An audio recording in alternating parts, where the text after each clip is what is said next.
Nkosi ngibingelela ubukhosi bonke obuphakathi kwethu ondlonkulu obaba befundisi amabhishophi ethu baba wethu Madlokovu nomndeni wakhe nomgogodla womthandazo amen. Ngithi mangikhuleka ekhaya ngithi sikhulekela umgogodla womthandazo wasemsebe amen. Ngizokhuluma kancane ngoba umsebenzi ebenguzele sengwenzile haleluya. Iwona umsebenzi ebenguzele bengizile ukuzoshumayela amen. Ngicela sifunde izwi nje lenkosi enginivalelisa ngalo bakwethu kwabase Philip 4 sifunda uverse 13 kuphela amen. Angasifundela nje uselitholile amen. Mina ngishunyeziwe nje nganele amen. Ngiyabingelela mawami Bishop Msweni amen. Siyakuthanda ma amen haleluya. Siyafunda ke bangcwele lozo sifundela amen. Philip 4 verse 13. Yebo. Nginamandla okwenza konke ngaye ongiqinisayo. Amen. Omama bethu, obaba bethu, abasha, intombi nensizwa. Ngibone kukhona nama teenagers. Amen. Umsebenzi somkhulu kakhulu. Fanele babe khona bazozikhomitha ngalomsebenzi. Kodwa uThixo uzobaveza. Amen. Nginamandla okwenza konke ngaye ongiqinisayo. Ebusuku baba ukhulume ngokukholwa ubaba umsimanga. Noma ungathandaza mayingekho ifaith akwenzeki lutho. Abokukholwa bophila ngokukholwa. Ake ufike ekhaya izinto zibheke phansi zonke. Ake ngisho njengemfene endala. Uzomfica kodwa kulindele uSathane. Yini ekufanele uyenze la? Ukuthula ungaphikisani nalutho.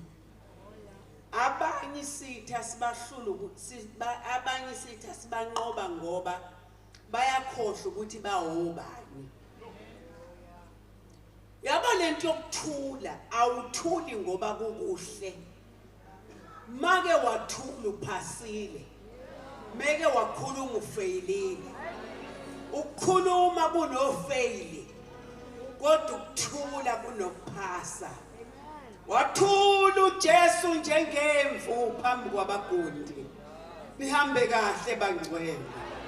Ningaqulisa imuntu emabandleni ningawacela amakomiti ukuthi ahlanganyele ukuhlangula ngegama lakho. Yamthanda umpostoli Paul mayethu nembeza kwama ungilahla. Ya thina safika kule nkonzo umuntu enganqunywa. Safika kule nkonzo umuntu ezinquma yena. Anikwe ithuba athi ngiyalibonga. Ngoba nje akungekho into etheni. Meke wahlangana nomfana nje wathi qhuzu. Wathi ongena basket uyangena emarket kwakuyisono kuleli bandla. Kwake kuthiwa khona into engaphakathi kuwena ethanda abafana. Kuthi ubungeke ushelwe ungenayo into ethanda abafana. Iyona into yenza sifuna uNkulunkulu samantombazane. Sizila ukudla silale entabeni. Sithi Nkosi sikhame lento esizalwe nayo. Sifuna inhliziyo yakho yehlele kithi. siguqulwe isimo sengqondo yethu yenziwe ibentsha. Asikwazi ukuguqula isimo hambela le naye. Engathi ngawusondelana naye ukuze wakheke. Ube yilento akufuna uyiyona. Amen. Hallelujah. Nihambe kahle sesiyathandaza manje. Ongasenzanga isono wamenze ngathi unjani? Abe yini baba? Abe isono ngenxa yakho, ngenxa yami. Manje yini wena ungavumi ukuthwala izono zabazalwane? Ubahlebelana abazalwane. Mawuhamba kahle, mawufuna uNkulunkulu ahambe nawe. Alikho inxusa elihlebayo.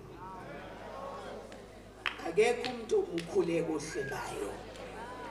Lokhu ngangibuza indaba zebandla lami laseMidlands, mama uMsweni angazi neyodwa. Bayazi ukuthi mabeza kami bazonzani.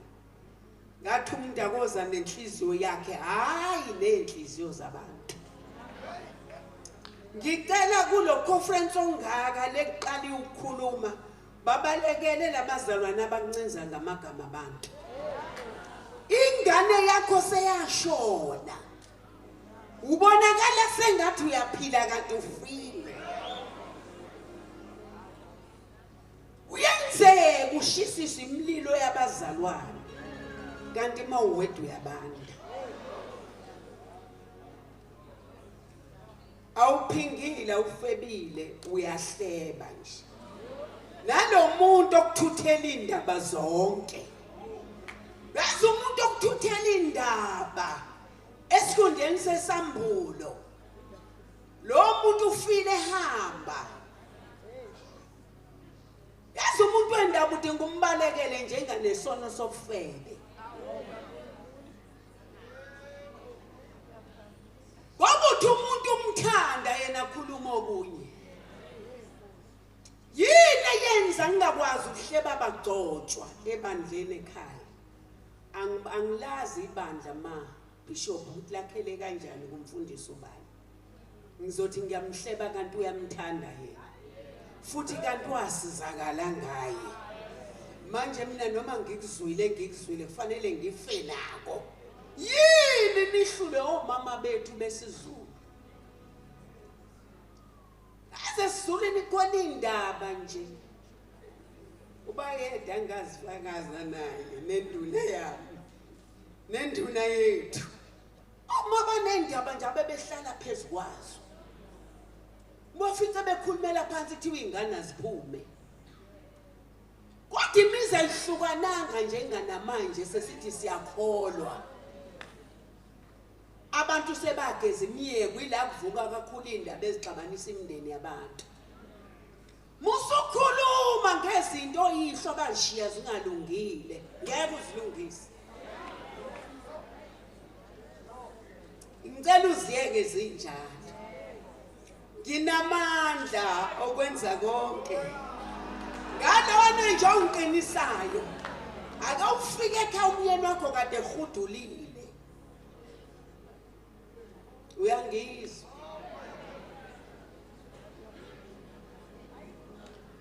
Uthule ngathi akukhona kakho. Uclean umuzi wakho. Ube unkosikazi ophuma emsebe ube yothandaza. Umphekele into ayithandayo. Bangathi bekhuluma omama bangakholwa nawo ayibo. Kanti ubani lo la kuwena? Hayi kodwa bazalwane yazi niyajabula. Yazi ngithi ngiyaqala ngiyathi ungakulinge nje. Asithule sinawe. Amen. Hayi sengihlala phansi ngokuthiwa ngibusise inkonzo. Senihamba bangcwele. Hambani naluko. Ube nokuthula ngasemphefumulweni. Yonke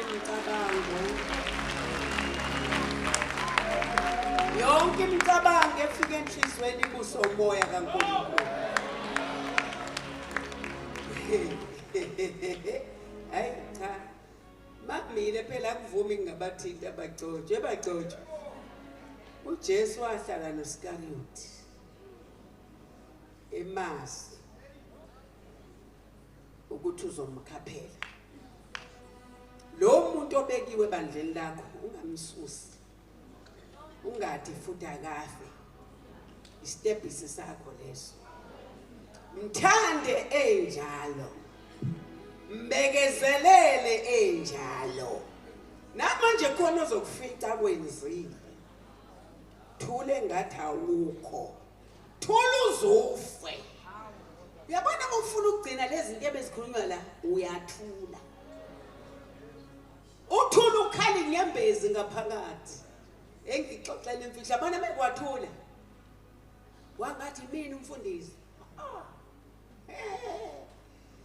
Izulu lehla ngaphezulu kwakuba kade lehla la. Ngoba uphasile. Ake sophasa ke bangcwele itest.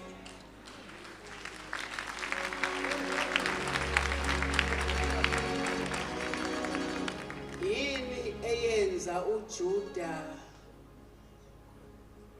azilengise nemali ayibuyisele kwakade benze njani? Khona lento engayithanda amakhola ayathanda kwangumuntu. Yabona lo verse lelo lenze enhlizweni yami kangakuthanda kwanga kahle kahle. Ngoba kade uJuda wamanga uJesu kanti umkhombisa izitha. Yini eyadla uJuda? Wadla ngokuthula kwenkosi yamakhosi. Ithini baba? Sivele emaphasikeni sonke ngithi baba yenze njani? Usathethelela noma uyaqanganisa? Usabusisa noma uthabafe? Lodekwa kanjani itafula masebefile? Ngoba kufuna uNkulunkulu adeke itafula phambi kwezitha zakho udle sibuka. Amen. Yanambe kahle makholwa.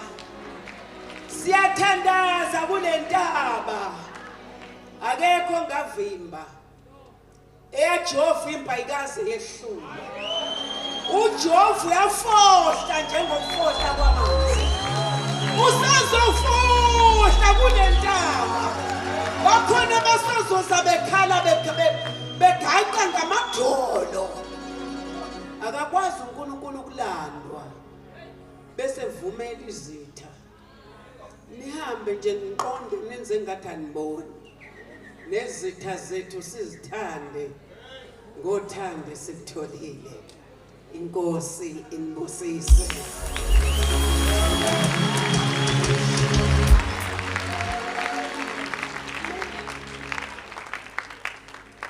Hallelujah. Hallelujah. Do me say.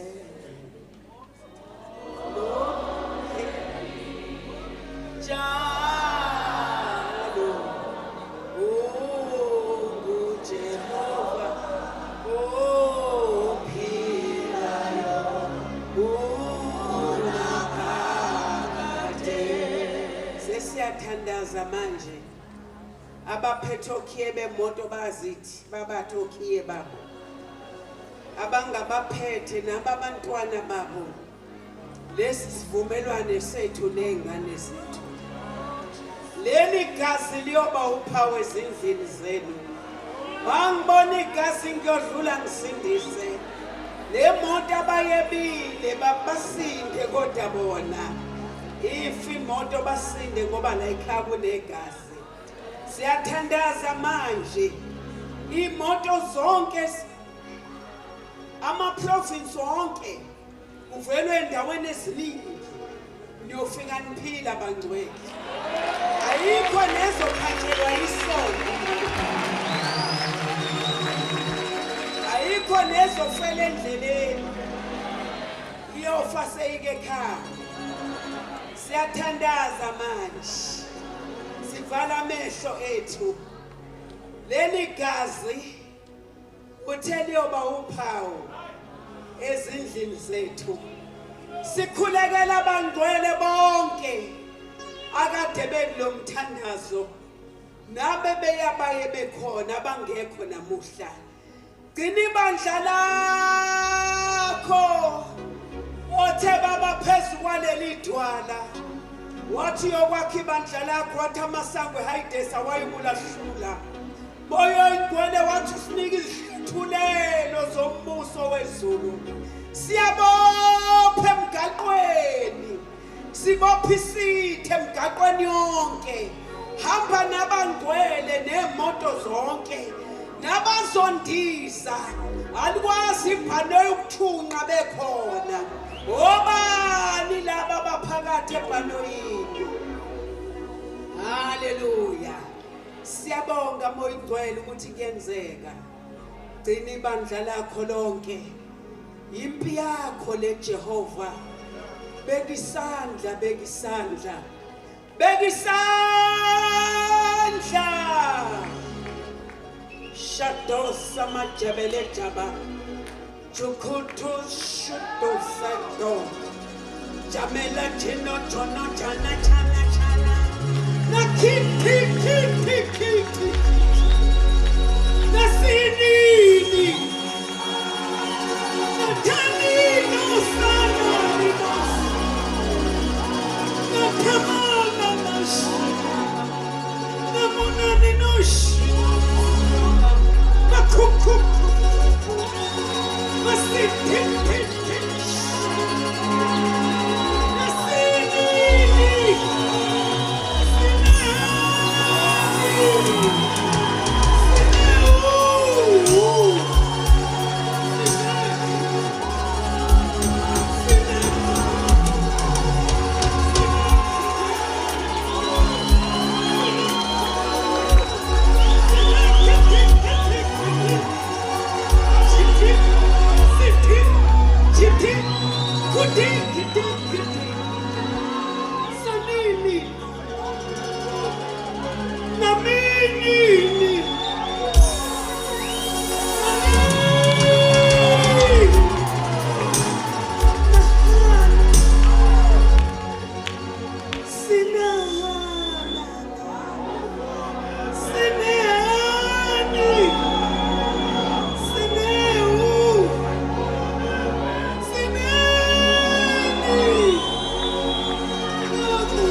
Ya ungaqhubeka ushumayele. Mayithuthi iqondumisa nengilozi. Uvala inkonzo uyeke. Kuyajatshula ezulwini ngawe.